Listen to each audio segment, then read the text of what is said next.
Assalamualaikum warahmatullahi wabarakatuh. Perkenalkan, nama saya Andika Prayitno. Di sini saya akan mempresentasikan makalah yang berjudul Produsen dan Fungsi Produksi. Baik, langsung saja kita ke materi yang pertama, yaitu A. Perilaku produsen. Perilaku produsen adalah kegiatan pengaturan produksi sehingga produk yang dihasilkan bermutu tinggi sehingga bisa diterima di masyarakat dan menghasilkan laba. Seorang produsen mempunyai satu masalah pokok, yaitu bagaimana dengan sumber daya yang terbatas mereka dapat mencapai hasil yang optimal atau keuntungan yang besar. Oleh karena itu, laba adalah suatu ukuran keberhasilan bagi produsen. Seorang produsen dituntut untuk bisa membandingkan antara pengorbanan yang dilakukan dengan hasil yang didapat. Berikut ini adalah beberapa contoh perilaku produsen yang mencari keuntungan dengan memakai modal yang seminimal mungkin tapi dengan hasil yang semaksimal mungkin. Mematok biaya produksi berdasarkan tingkat harga barang modal, memberi potongan harga kepada konsumen yang membeli produk dengan jumlah banyak, tidak hanya menghasilkan barang atau jasa yang sesuai kebutuhan tetapi juga sesuai dengan tren pasar saat ini.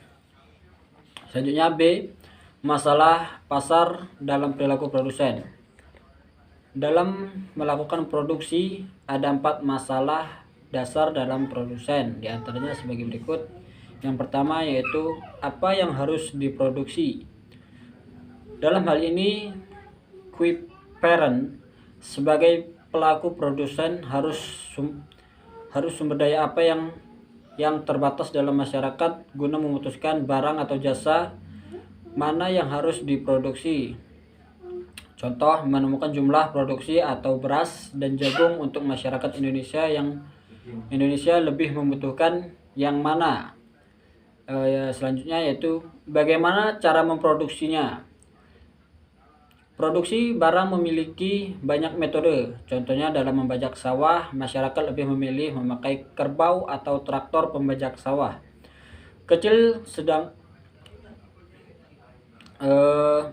memakai kerbau tentu lebih tradisional dan bermodal kecil, sedangkan memakai traktor pembajak sawah lebih membutuhkan investasi dana besar. Selanjutnya yaitu C. Untuk siapa barang diproduksi. Kebutuhan produksi suatu barang atau jasa tentunya tidak bisa asal. Dalam hal ini kita menentukan target pasar dan juga jumlah, kuantitas serta kualitas barang demi kepuasan masyarakat. Selanjutnya D. Apa ketentuan untuk pertumbuhan ekonomi. Dari sumber daya yang telah diproduksi, jika masyarakat hanya mengkonsumsi untuk saat ini, tentunya akan berdampak buruk, seperti kapasitas produksi tidak akan meningkat, berdampak pada standar hidup dan hidup konstan, berujung penurunan standar hidup. Solusinya sumber daya harus disimpan sebagian dan dikembangkan untuk masa depan masyarakat. Biasanya C. Faktor-faktor perilaku produsen. Dalam kegiatan produksinya terdapat sejumlah faktor yang mempengaruhi perilaku produsen. Faktor yang mempengaruhi perilaku produsen diantaranya adalah lingkungan, perbedaan individu, hingga proses psikologis. Pengaruh lingkungan meliputi kelas sosial ekonomi atas akan cenderung berbeda dengan produsen yang berasal dari kelas ekonomi menengah ke bawah, sebab keduanya punya faktor penghambat yang berbeda dalam menjalankan proses produksinya. Selanjutnya D. Tujuan dan analisis perilaku produsen Terdapat sejumlah tujuan dalam perilaku produsen di kegiatan ekonomi. Mengamati perilaku produsen bertujuan untuk mengetahui cara mereka mengubah atau meningkatkan nilai guna sebuah produk hingga menarik konsumen untuk melakukan pembelian. Selanjutnya E. Fungsi produksi 1. Perencanaan. Pada produksi dapat diartikan sebagai melaksanakan kegiatan produksi barang atau jasa pada waktu tertentu yang disesuaikan dengan forecast yang telah disusun. Penyusunan forecast tersebut dilakukan dengan sistem yang terorganisir, mulai dari sumber daya manusia, bahan baku, ketersediaan ruang pada gudang, alat, dan lain-lain. Perencanaan produksi mempengaruhi besarnya keuntungan yang dicapai oleh sebuah perusahaan karena perencanaan yang baik dalam memperkirakan produksi yang kualitas dan kuantitasnya tepat dan menjamin keberadaan stok tidak kurang dan tidak lebih terlalu banyak.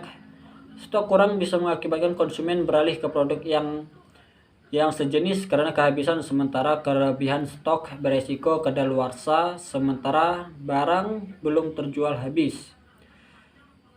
Bisa disimpulkan, perencanaan produksi dilakukan agar perusahaan dapat bekerja secara efektif dan efisien sehingga dapat menghasilkan keuntungan yang sebesar-besarnya. Karena forecast tersebut disesuaikan dengan permintaan pasar, maka diharapkan perencanaan dapat menjadikan kinerja perusahaan lebih baik. Selanjutnya yaitu pengolahan. Pengolahan dalam kegiatan produksi merupakan sebuah fase di mana bahan baku diolah menjadi barang mentah, barang setengah jadi, atau barang jadi. Selanjutnya yaitu pengendalian dan perawatan. Pengendalian dan perawatan di sini berfungsi untuk mengevaluasi dan mengawasi jalannya produksi agar sesuai dengan perencanaan.